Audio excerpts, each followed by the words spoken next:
Hello to you all. Uh, so I was called into the hospital I was called up, was it yesterday or the day before, to go into the hospital? Oh no, it was when last thing I told you, the doctor had called me from the hospital to tell me that he thought that this had cancerous symptoms, and he was sending me to the respiratory specialist. So that was today. Well, I got called up yesterday, that's right, because there was a cancellation. So they asked me could I make it today, this morning, which I went in at 11 this morning. Well, 20 past it was. But I went in really early to try and get in seen earlier, but I didn't really. And I thought I was going for another x-ray or something, but I was actually being sat down in the doctor's office. I'd gone through a series of questions. He checked my boobs, my back, my skin, felt round my neck again. And then we sat back down in his office because we'd gone through to the, I don't know what do you call it, where he does his checks on his little area. The nurse was with us as well. So anyway, went back down into his office area to sit down again, where he was trying to explain to me then that I have actually been diagnosed with stage 4 cancer.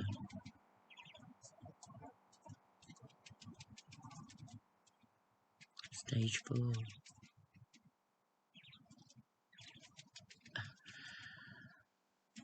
It hasn't really sunk in with me at all, because I don't feel any symptoms or any discomfort from it. So, it's just, I don't know what to think right now. Like I said, I've only found out about this, it was only today, this morning, that I was told, so it hasn't really sunk in with me. So, what I will say is, it isn't lung cancer. All those years I've smoked, and it isn't lung cancer.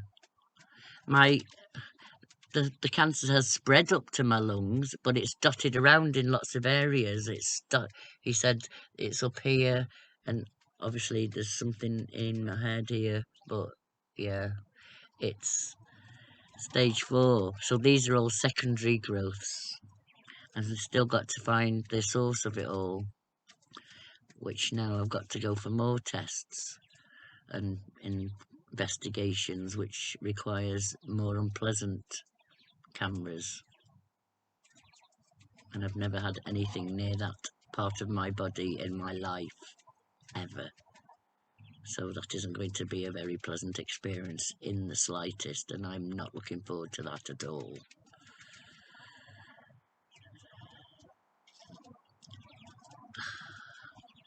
He went on to tell me that any treatment that I could get, it would be palliative treatment. So there's no coming back. It's not curable. Even if they find the source of it and get rid of that, it's too late because it's spread, and it's too many dots of it all over for them to even think about it. I mean, they could possibly get this down, or whatever it is that's causing it in the first place, they might be able to save that, or stop it there. But the fact that it's dotted lots of places is like trying to pick certain coloured grains of sand out of a handful of sand. If you wanted to pick all the clear pieces of sand out of all the grains of sand in your hand, it'd be like doing something like that. So yeah.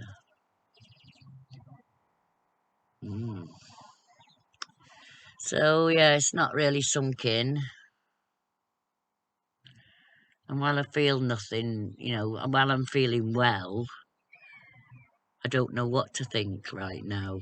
And I don't even know about this chemo, because, to be fair, I don't want to go through chemotherapy knowing full well that there's nothing that can be done.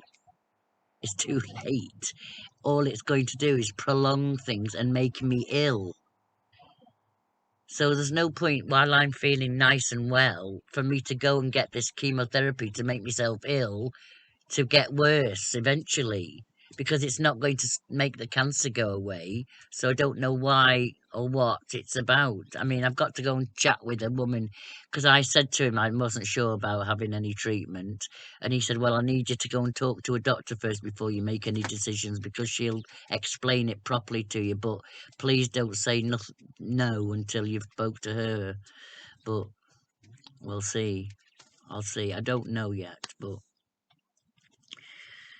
at the moment, I, after watching my mum go downhill and never recovering anyway, so I'm, yeah. So my next thing after all the next test, which is this unpleasant investigation I've got to go through, because I need to look further down my body now, because you've seen from my waist up and found all the secondary growth, but there's nothing to, and they've checked the pancreas. They said they've ruled out the pancreas, so they're going down to check the bowel and further down below. Yeah, so once I've got through all that and they've told me where it's coming from and what's what, as long as I'm still feeling well, I want to take a van trip and go and see my kids before I get any, before I start feeling symptoms, because there's no point in me sitting round here moping and getting miserable because I'm in this situation right now. And as lovely as it is at this piece of land, I mean, I don't know what I'm going to do, because obviously if I get beyond a point where I can't look after myself, I can't be in this van, and I don't want to get to that stage either. So I'm not sure where I'm going to go with all of this yet, because I have got a son in Sweden, and some of you know Sweden has special laws there for people with terminal illnesses. So I could end up waiting until things have got to that point and then go to Sweden. I don't know yet, but I would like to go before, while I'm well.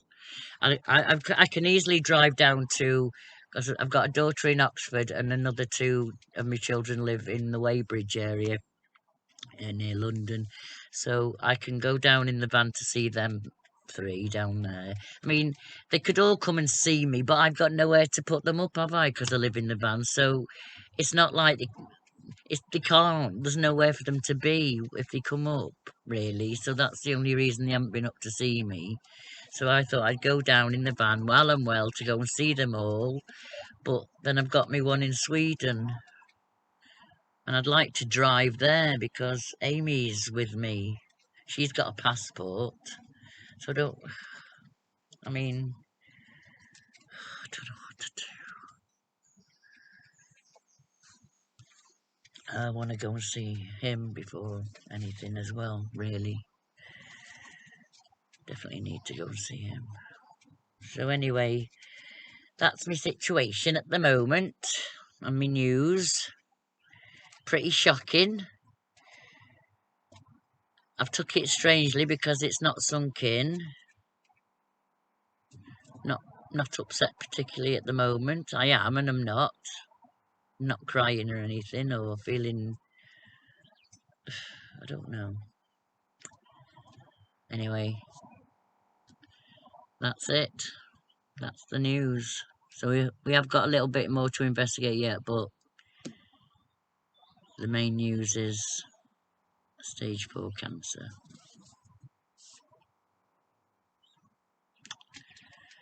So